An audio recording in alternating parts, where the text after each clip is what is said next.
a ring is a team accomplishment. Right. And if you happen to have a moment where you're able to share that with your team, that should be discussed. This team was the greatest team, okay? Or that team, you can have those conversations. Then I would have said, LeBron, why did you leave Cleveland and go to Miami? Why did you leave? Chasing rings. Cleveland! You're the one who did it. You're the one who ran away. You're the one who put together a super team so that you could win rings. You were the one who were afraid not to win a championship, as great as you were as a player. I don't know where it started. It's just it's a long conversation, especially when it comes to me individually. It's just so weird. It's so. Who in the hell does he think he is? Who does he think he is? It took less than 10 seconds for Rob Parker to snap. The moment he heard what LeBron James said about ring culture, he went off, and I mean completely off. No filter, no soft landing, just pure fire on live radio. It got so heated you could almost hear the producer hovering over the cut his mic button. But the wild part? What set Rob off wasn't something LeBron did on the court. It was what he said. Because in one casual clip from LeBron's own show, Mind the Game, he called ring culture in the NBA weird. That one word flipped a switch in Rob's head. And honestly, it struck a nerve with a lot of fans too. Why? Because it wasn't just controversial, it was downright hypocritical. And once you look back at LeBron's history with championships, you start to see exactly why this comment hit such a raw spot. So let's rewind to that quote that set everything off. In that Mind the Game segment, LeBron questioned why the NBA is so obsessed with championships. He said, "I don't know why it's discussed so much in our sport. It's just weird to me." Then he mentioned Allen Iverson, Charles Barkley, and Steve Nash, saying they shouldn't be excluded from greatness conversations just because they didn't win rings. Now, on paper, that doesn't sound crazy. Most fans agree you don't need a ring to be a great player. Barkley was dominant, Iverson was iconic, Nash has 2 MVPs. But that's not what made people angry. What made people explode was who said it, and how much that same person has spent his entire career making everything about rings. Because let's be real, LeBron James has built his whole legacy around winning titles. He left Cleveland to chase rings in Miami. He promised not 1, not 2, not 3. He went back to Cleveland for redemption, won 1 there, then moved to LA to build another super team and won again. So for him to suddenly act like rings don't matter, that's where fans and Rob Parker completely lost it. But to understand just how deep this goes, you have to look back at how LeBron himself used rings to define his own GOAT status. Let's go back to 2016, Game 7, the block, the comeback.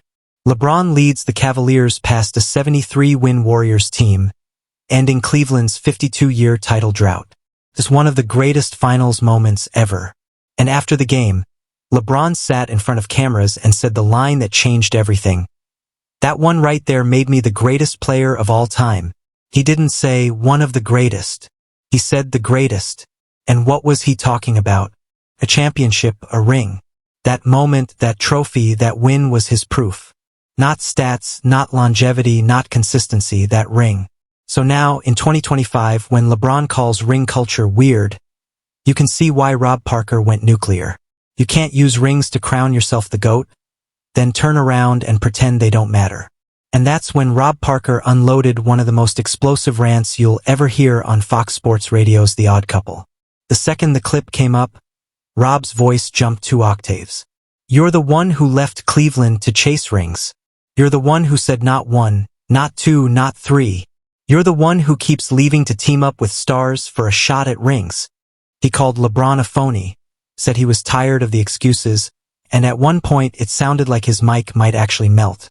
He accused LeBron of trying to rewrite the rules just because he knows he'll never catch Jordan's 6 rings. And honestly, the man had a point. You can't spend 15 years chasing rings, Rob said, and then say rings don't matter. And to drive it home, he ended with the coldest line of the day. If LeBron had 8 or 10 rings, would he be saying this? Of course not. You could practically hear everyone in the studio nodding in silence. But the bigger question is why LeBron would even say this now. And the answer might be simple. He's protecting what's left.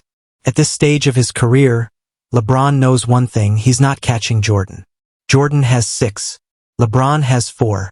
The Lakers aren't exactly favorites to add another. So now the focus shifts to longevity. Playing at a high level into your 40s, defying time itself, that becomes his argument. And yes, it's impressive. The man's still putting up 25+ points a night at 40 years old. But longevity isn't dominance. It's endurance. And in the GOAT debate, endurance doesn't move the needle like rings do. So when LeBron says ring culture is weird, it starts to sound less like a deep philosophical take and more like a preemptive defense. If you can't win more, change what winning means. But that's not how sports work. You can't rewrite the rules once the scoreboard's final. Fans aren't buying it, and honestly, who can blame them? Because no one's saying Barkley or Nash weren't great. They were legends. But when we're talking about the greatest of all time, championships matter. Always have. Always will. Brady has 7. Jordan has 6. Serena, Tiger, Phelps, all measured by titles, trophies, and medals. That's not obsession. That's how greatness is defined. So when LeBron, of all people, says rings don't matter, fans feel gaslit. The same guy who built super teams, who made not 1, not 2, not 3 a meme, is now saying it was never about rings? That's like studying for decades, getting straight A's, and then saying grades don't matter after you flunk the final. It just doesn't fly. And that's where the irony hits hardest. LeBron's entire legacy was built on the chase for rings, the Miami move, the Cleveland comeback, the Hollywood storyline. You can't just erase that because the math doesn't favor you anymore. So maybe Rob Parker's rant wasn't just rage. Maybe it was reality. Maybe he was saying what millions of fans have been thinking but were too polite to shout out loud. You can't switch narratives every time the story stops going your way. In 2012, it was all about rings. In 2016, rings made you the GOAT. And now, in 2025, they're suddenly weird? That's not evolution, that's contradiction. And when the contradictions pile up, so does the doubt. Because if the definition of greatness changes every time the scoreboard doesn't, what does greatness even mean anymore? At the end of the day, LeBron James is still one of the greatest basketball players to ever touch a court. That's not up for debate. But when he says things like ring culture is weird, he's not just challenging media narratives, he's challenging his own. And Rob Parker's explosion wasn't random noise. It was a collective reaction. The sound of fans calling out a legend who's trying to shift the goalposts mid-game. Because in sports, one truth never changes. The game already happened, the scoreboard doesn't lie, and you can't rewrite history just because it stopped favoring you.